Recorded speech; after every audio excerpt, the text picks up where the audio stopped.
सबसे पहले तो हमने उनको चारधाम यात्रा जो हमारी 22 अप्रैल से प्रारंभ हो रही है उसकी जानकारी भी दी है, और जो राज्य सरकार की तरफ से जो तैयारियां हो रही हैं उन तैयारियों से माननीय प्रधानमंत्री जी को अवगत कराया है और उनको चारधाम यात्रा का न्योता भी दिया है। और साथ ही साथ आदि कैलाश, क्योंकि माननीय प्रधानमंत्री जी की पिछले 2 वर्षों से लगातार उनकी ऐसी इच्छा उनकी स्वयं की भी थी कि वो आदि कैलाश यात्रा पर आए, तो मैंने आज आदि कैलाश और मायावती आश्रम जो स्वामी विवेकानंद जी की तपस्थली रही है उसके लिए भी मैंने उनको निमंत्रण दिया है कि वो आए और जल्दी ही उत्तराखंड पधारें। इसके साथ साथ देहरादून में लंबे समय से हमारा सौंग डैम प्रस्तावित है। सौंग डैम के बनने से जो देहरादून में पेयजल का संकट है वो आने वाले 50 वर्षों के लिए वो संकट समाप्त हो जाएगा, पेयजल की व्यवस्था ठीक प्रकार से हो पाएगी। उसके लिए मैंने अनुरोध किया है, क्योंकि पहले भी आदरणीय प्रधानमंत्री जी से मैंने अनुरोध किया था, तो वित्त मंत्रालय के स्तर पर कहीं उसको होना है, तो इस बार फिर से करा है। साथ ही साथ पीएमजीएसवाई पहले और दूसरे चरण की, जिसमें लगभग 3200 किलोमीटर ऐसी रोडें बननी हैं जहां पर 150 से लेकर 249 तक की 407 बसावटें हैं जहां अभी सड़क नहीं पहुंच पाई है। तो उसकी भी मैंने कहा है कि चूंकि उत्तराखंड भौगोलिक रूप से थोड़ा कठिन राज्य है, तो उसकी हमको स्वीकृति प्रदान कर दी जाए, तो हमको विशेष रूप से वो सहायता के रूप में सड़क बनाने की मंजूरी भारत सरकार का जो ग्रामीण विकास मंत्रालय है वो दे दे। और साथ में जमरानी बांध परियोजना जो अपने अंतिम चरण में पहुंच गई है, हल्द्वानी में जमरानी बांध बनना है, और इसके बनने से एक लंबे क्षेत्र को जो पेयजल और सिंचाई का बड़ा भूभाग उसके अंतर्गत आने वाला है, तो अंतिम चरण में है। उसको भी भारत सरकार की जो कैबिनेट कमेटी है उससे स्वीकृति मिलनी है, उसके लिए मैंने अनुरोध किया है। साथ में जोशीमठ की जो आपदा है उसके पुनर्वास के लिए भी, क्योंकि आदरणीय प्रधानमंत्री जी ने स्वयं उसका संज्ञान वो लगातार लेते रहे हैं, तो मैंने फिर से अनुरोध किया है कि जल्दी से जल्दी जोशीमठ पुनर्वास के संबंध में जो केंद्र से जरूरी सहायता मिलनी है वो सहायता हमको मिल जाए। और साथ में प्रधानमंत्री आवास योजना, जिसमें 25,423 आवासों का लक्ष्य है, वह भी शीघ्र से शीघ्र जो है हमको आवंटित हो जाए।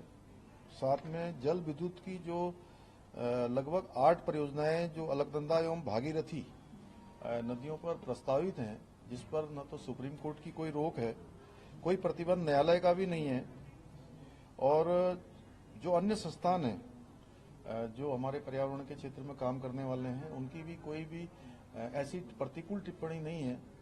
और इन 8 परियोजनाओं को राज्य सरकार को बनाने के लिए स्वीकृति प्रदान अगर हो जाएगी तो 119 मेगावाट बिजली उत्तराखंड राज्य को निकट भविष्य में मिल पाएगी, तो उसके लिए भी कहा है। साथ में एक वंदे भारत एक्सप्रेस जो बाबा विश्वनाथ की धरती और हरिद्वार की धरती को जोड़ने के लिए एक वंदे भारत एक्सप्रेस यहां से चलाई जाए, और एक लंबी समय से जिस परियोजना और एक मैं कहूं महत्वाकांक्षी परियोजना बागेश्वर टनकपुर रेल लाइन, क्योंकि उसके संबंध में भी मैंने अनुरोध किया है और माननीय प्रधानमंत्री जी की प्राथमिकताओं में से अनुरोध है। इसके अलावा सभी राज्य के विकास के लिए उनका मार्गदर्शन भी लिया। सर, मुलाकात हुई, आपने उनको निमंत्रण दिया चारधाम यात्रा और खासकर आदि कैलाश यात्रा के लिए, तो प्रधानमंत्री जी का क्या रिप्लाई था, कब तक कार्यक्रम? नहीं, अब जल्दी से हम जो है आदि कैलाश यात्रा का एक अपना प्रोग्राम बनाएंगे, क्योंकि अभी आदि कैलाश क्षेत्र में काफी ठंडा है, बर्फ पड़ी हुई है, बर्फबारी हुई है, और जैसे ही थोड़ा स्थिति सामान्य होती है तो हम एक प्रोग्राम वहाँ का उनको भेजेंगे, और माननीय प्रधानमंत्री जी ने कहा है विस्तृत रूप से उसको भेजने के लिए। बर्फबारी और बारिश से कैसे निपटेंगे? बारिश हुई, बर्फबारी चूंकि इस बार थोड़ा जल्दी के बीच में बारिश आने की वजह से थोड़ा ज्यादा हो गई है, तो जल्दी मैं समझता हूं कि चारधाम यात्रा शुरू होने से पहले हमारी ये बर्फबारी और जो बारिश का असर है वो कम हो जाएगा, और जो किसानों को नुकसान हुआ है उसका हम लोग आकलन करवा रहे हैं।